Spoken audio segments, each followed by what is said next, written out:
Breakfast 8:41 now. What happened? Well, there I was, driving along my Hilux, Off-road, over this mountain, through a valley, in the middle of a cyclone, which caused a flood and triggered a landslide. Before I finally get to this volcano, it's perched right on the edge of a cliff. Now, I know what you're thinking, but hang on to your steak and cheese, mate, because this is where it got interesting. From out of nowhere, the biggest wild boar I've ever seen in my life. Flames pouring out of his nostrils. He had full body armour on, 2 rocket launchers on his back like Commando. He was riding this massive motorcycle and getting himself airbrushed on the fuel tank by this crazy-looking chimpanzee. And that little fruitcake, he looked me right in the eye. And he demanded an ice cream. It's a new Toyota Hilux ad, the new campaign. Could be a bit of a return to form, perhaps. Vaughn Davis is in to talk about it and a whole lot more from tgf.co.nz. Vaughn, good morning to you. Good morning. Yeah, talking of seminal, Toyota is one of the icon brands of New Zealand advertising, and couldn't have come at a better time for Saatchi & Saatchi, I think, this ad. Yeah, well, of course, Saatchi possibly losing some of their accounts, like maybe Telecom. Well, possibly. no, I wouldn't go so far as to speculate. Potential, but they've had a rough time with they had a lot of staff losses, senior staff losses, and then the whole Pink Fist thing, and from Sean Fitzpatrick driving around in a pink fist to a chimpanzee driving around in the back of a Toyota Hilux, I think it's a great leap forward, and it's a really confident ad. It doesn't give a shit if you think it's weird or funny. It's just really out there in classic Toyota fashion. But it still keeps with that whole Barry Crump good keen man thing, but it takes it into a sort of a. Well, I suppose it's always been in a slightly surreal space, because you think the dog getting catapulted over the stump getting catapulted over the roof and destroying the long drop in the bugger ad. That's right. It's kind of or the head getting pulled off the cow. They've always sort of pushed. Or even with the Barry ads where they plummeted. Oh, the great plummet! Yeah. Scotty. So pretty cool ad, and it's just an ad. Sometimes there's nothing wrong with doing just a cool ad. But more money maybe could have been spent in places. When it's been pointed out to me, I've seen that maybe the lava looks a bit faux. The flames coming from the pig's nose are not the best, and the chimpanzee's not the best prosthetic chimpanzee I've seen on the television. But cool ad. I liked it. It still looked good. All right, moving on now to Facebook. Lots of changes. Yeah, lots of changes, and. When we were talking Google Plus a few weeks ago, we were saying, Google Plus has made some good changes, but nothing that Facebook couldn't counter. And I'm really keen to get to the bottom of this, because about 6 months ago, a New Zealander called Mark Darcy, ex-advertising guy who went on to work at Time Warner and a couple of big companies in the States, moved across to Facebook as their chief creative officer. Did he? That's really cool. He's like the least known famous New Zealand advertising guy. He's the creative guy at Facebook.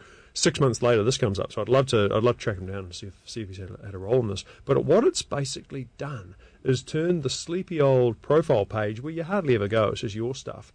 Most people I know seem to spend their lives on the Facebook wall, looking at on the news feed.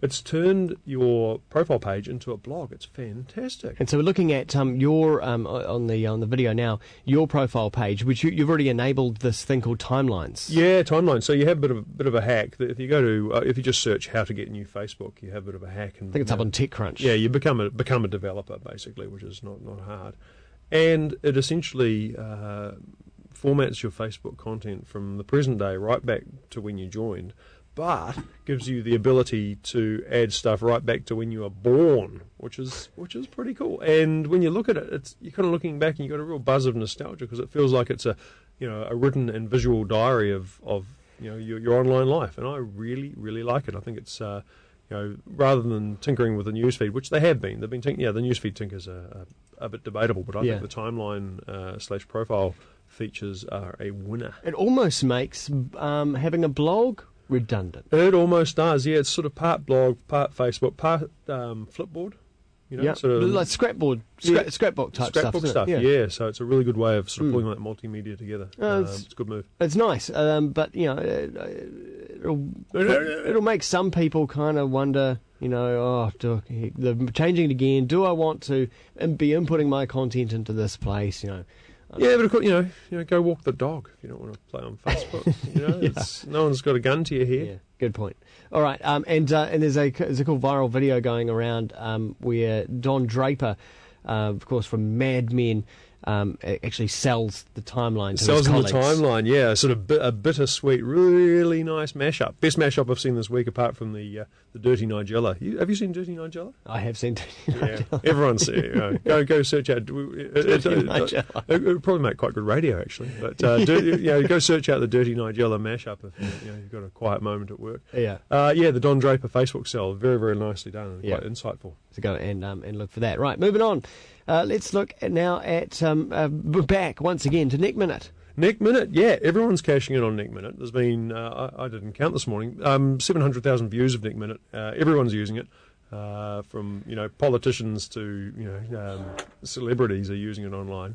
I've challenged a bunch of politicians to actually use it in the House, but none of them have been brave enough. But Levi Hawken himself has cashed in on Neck Minute. Why not? Finally, I wonder how he's a bit late here, but here we go.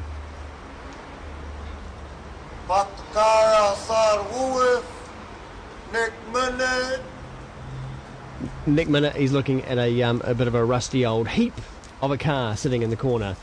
Nice to see the originator. Yeah, and then sort of segues into an ad for Liggers, was it Lemonade? Yeah, Neck Minute. Yeah, coming soon to a skate store near you, perhaps. LiggersLemonade.blogspot.com. Yeah.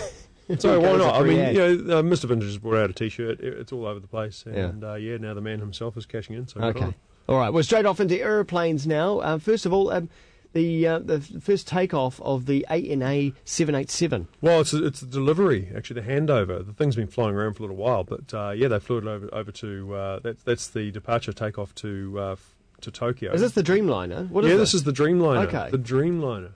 787. Yeah, really revolutionary airplane. Sadly, it looks just like any other airplane from the outside. It's about the size of a 767, but it's the plastic fantastic. It's made of composites. Its engines are incredibly efficient. It's got bigger windows than anything that's come before. Interestingly, I read this morning it's got electronically dimmable windows, so you save on the weight of window shades. Yeah, right. Yeah, which is pretty cool. So you don't get dazzled and you don't carry the weight. But they've made so many advances in the development of this aeroplane that it's been grossly delayed. Air New Zealand was meant to get theirs about now. Yeah. They're not due for another 3 years now, which means all that money they would have been saving on gas, they haven't been.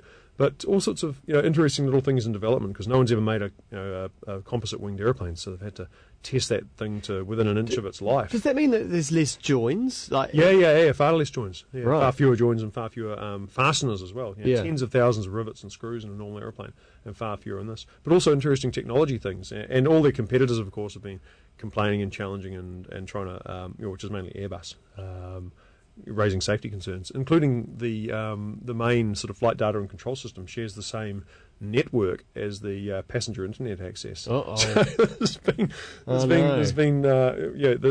like a Harrison Ford movie in the making there, isn't there? There is. Someone hack the 787 sitting in the back. Yeah, but they've assured us that that's probably not possible. Probably. Okay. But is this the most technologically advanced passenger airline? Yeah, sort of the Titanic of passenger jets. Oh no! I'll fly one. I'll line up and fly one. It'll be great. Anything special about the engines? I don't. They're just particularly efficient. Okay. They took they're a new engine specifically developed by Rolls-Royce for the airplane. They're a high bypass engine. They're quiet. They're efficient.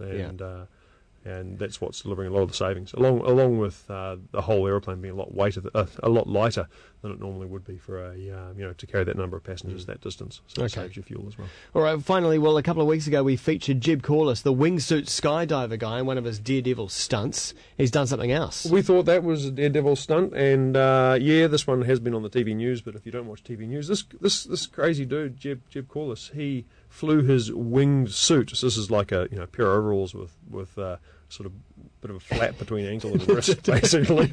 His mum ran up on the Bernina.